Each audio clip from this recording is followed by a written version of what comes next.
Excited to have you once more, amazing viewer. This question was asked by an American. Why can't the United States be this happy and active? And he was referring to China. And prior to this, he posted a video where he went on to explain how safe Chinese kindergartens are.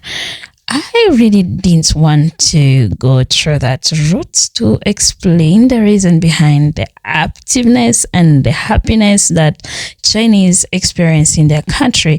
But also, I thought, how can we speak about happiness without safety? Like the video for recommendations, subscribe if you're new here. Let's dive into this. Let's watch this clip. But I really want to base my findings on cultural factors. In China's kindergartens, there's never gonna be any gunshots. Today, I volunteered as a parent to help welcome children at my daughter's kindergarten in the morning. So every day, 3 parents volunteers are assigned to assist. Children start arriving from 7:45 onwards. In China, kids typically begin kindergarten between age 2 and 3. Kindergartens have 4 grade levels before elementary school. Many children are dropped off by grandparents as parents are often busy with work. Upon arrival, each kid checking with their card, allowing real-time tracking of attendance, followed by hand washing. The teacher-to-child ratio is roughly 1:8, meaning 1 teacher per 8 children. School uniforms are encouraged to prevent comparison show-offs among families. The daily schedules run from 8 a.m. to 3 p.m., including a 1-hour nap at noon. Children participate in various activities, and monthly parent-teacher meetings ensure open communication about kids' development. Parents can rest assured these kindergartens are extremely safe. Most teachers are mothers themselves, adding to their sense of responsibility. So this is a rainy days, indoor play replaces outdoor activities. This public, which means non-private kindergarten, costs only $100 per month, with government subsidies covering the deficit. However, due to China's declining birth rate, many kindergartens now face enrollment shortages. In short, these kindergartens offer parents peace of mind.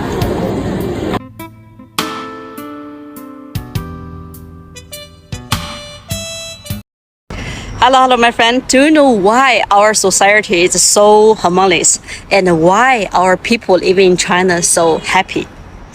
Please this video, I will let you know, okay? As dawn breaks, the city gradually awakens. Breakfast shop and roadside breakfast carts are already preparing hearty meal for citizens, while vendors have freshly arranged the fruits and foods, ready to welcome customers.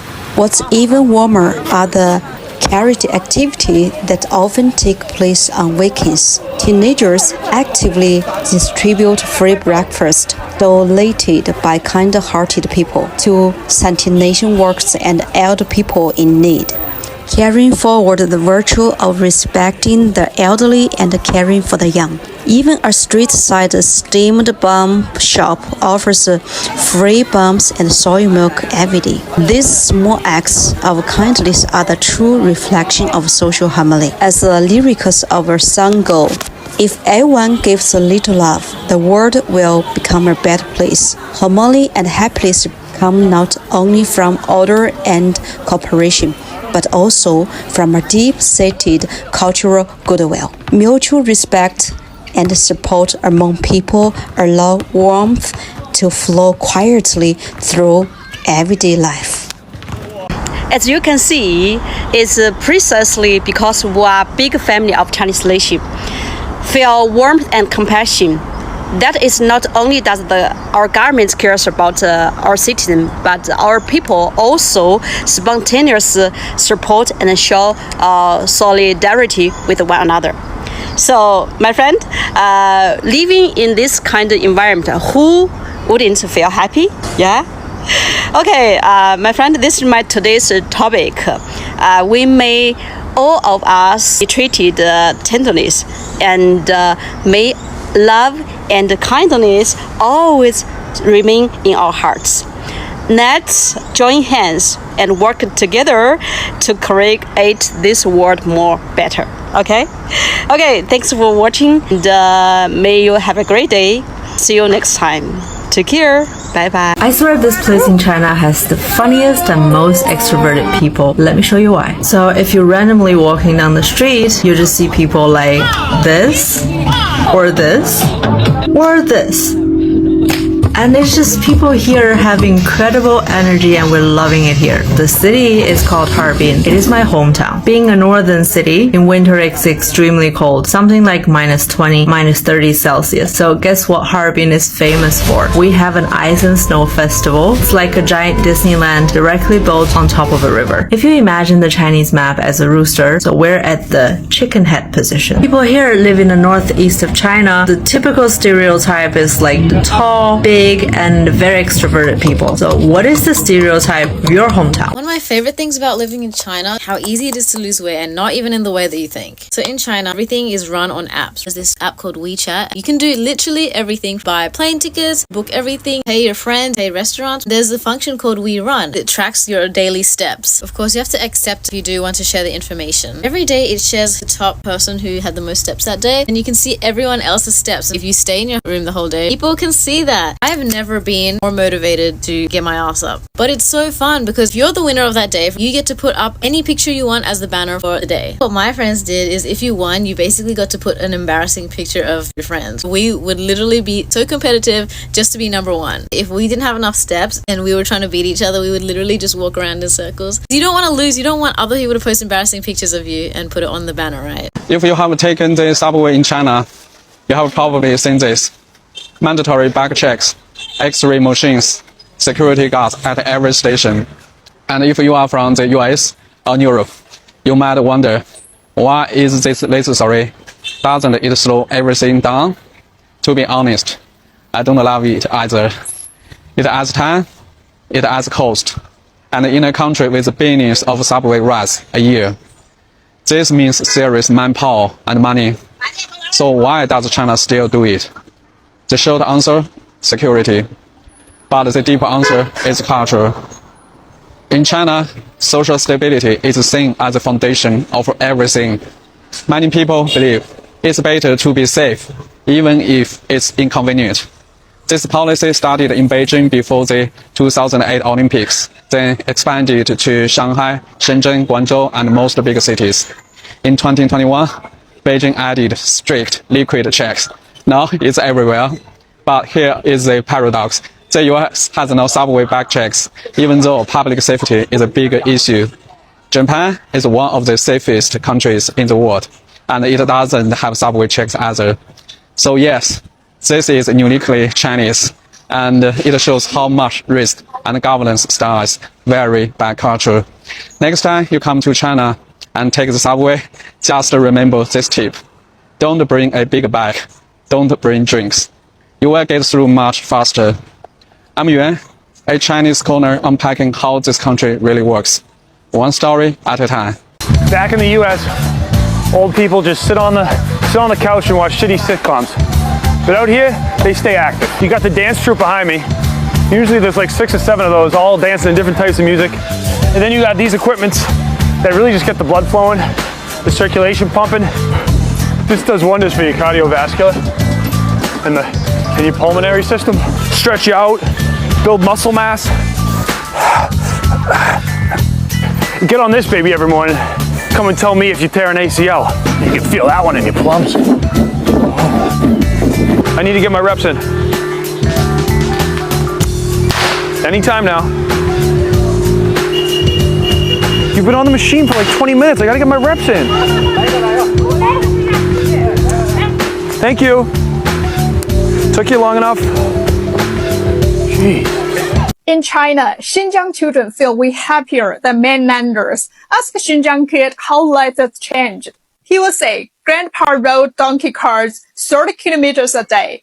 Dad drove tractors 20 kilometers an hour. Now, their EV runs 100 kilometers after charging for 10 minutes. Sounds familiar to mainlanders, right? the education perks. Ethnic minority groups get benefits beyond what most mainland kids get. Xinjiang kids pay zero tuition from kindergarten to high school, free meals in kindergarten and elementary school too. And college entrance. Same university admits Xinjiang students with scores 50 to 100 points lower. How could mainland kids, after grinding for 10 years, not envy that? If I took a college exam in Xinjiang back then, top Chinese university, easy. So tell me, aren't Xinjiang kids truly blessed?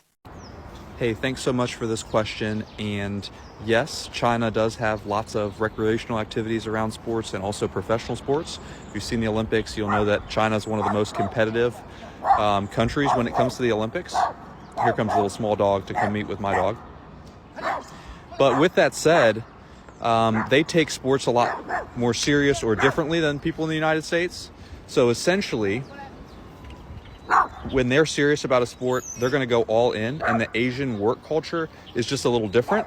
So what I mean to say is, if you see a Chinese person who's involved in sports, typically they have an indoor facility, they have a private coach, they have a lot of training involved. There's not a lot of just throw a ball out in the middle of the field and go play. As far as like we would do soccer as kids, it's going to be far more structured, far more training based. And then they're just very serious about it, or they're not. So badminton, ping pong, things like that, you'll see a lot of people playing. But the sports that we're used to seeing in the United States, if there's Chinese people involved in those sports, they're very serious and they take it seriously. So hopefully this was helpful, tells you something about China and shows you a side of China you wouldn't otherwise see or hear. Cheers. The Chinese work ethic is unbelievable. I was running late to like a meeting. It was like 5 o'clock. I'm like, oh, are you guys going to be closed? And they're like, no, man, like we're working until 10 o'clock at night, 6 days a week. Employees don't even want to work for us unless we can offer them these hours and overtime. It's a vast contrast compared to the United States, where it's like, 9 to 5, as soon as Friday hits, you check out and you leave. It's even worse in Latin America, like even big stores like home and goods, like nothing's open on the weekend. It's like the whole economy shuts down. You can argue, quality of life in Latin America. Hey, it's more relaxed, chill vibe. Here it is work, work, work. You are dedicated, to your job, to your business. It's, a 7-day-a-week venture. And, you see this work ethic and you understand why, this, Shenzhen, where I'm at right now, just came from, nothing to just massive. In a short period of time, Hong Kong was, the big skyline over here, and now Shenzhen towers over Hong Kong. When you're driving them out, commercial vehicles, construction, business, manufacturing, and this city just goes in every direction you look. It's never ending. I've never, been in a city this big. Like, it just dwarfs anything I've ever seen in the United States.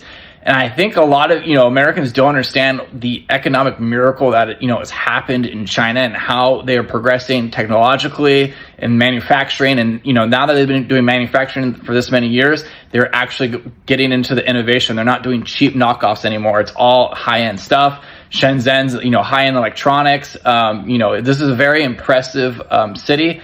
I've also never felt, unsafe here. I felt very safe walking around. People are very friendly. Not a lot of foreigners here. I was in, some meetings in, some neighborhoods, and people were giving me like, where did this guy come from? But it's been a great experience here. And, I went and checked out some Bitcoin miner wholesalers, ATM manufacturers. The hosting here is incredible. Chinese are just great, business people. So if you're interested, Bitcoin miners, follow me, the Bitcoin Capitalist, and check out my link in the profile.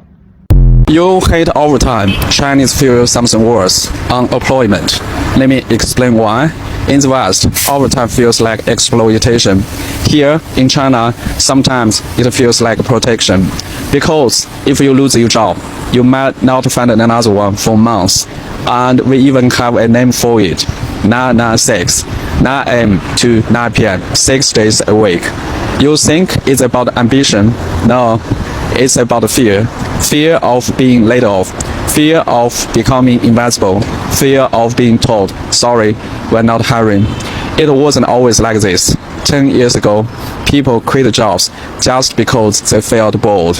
But now, after the pandemic, after the slowdown, quitting feels dangerous. So when you say, I would never work for a company that makes me stay late, many Chinese think, must be nice to have that choice. would you still say no to overtime if your whole family depended on it? I'm Yuan. I unpack how China really works, one story at a time. Yo, I swear jobs in China really prioritize your mental health. Like, this room is for all the teachers to use if they want to. We got multiple rooms like this, actually. It's like a library/lounge room where you can literally chill on one of these couches, read a book, take a nap. And we got a 2 to 2.5 hour lunch break. So I really use this, because, sometimes when you're just having a down day or, you just want to be alone and relax and unwind, this room is really clutch. I'm glad you watched this extent. Thank you so much for being here. I hope this compilation answered the question that was asked previously. Allow me to pass this across by sharing videos about China. We are not meaning that China is this perfect country, heaven on earth. No, we are sharing videos that shows you the reality of a country. It's for you to judge whether you find it cool or not. But the system is working this way for them. Does everyone like it in China? Does everyone hate it? Do people benefit? And why is that Americans find it perfect? This is also another question. So their choice is yours. Thank you so much for being here. I love and appreciate you. And why don't you visit China?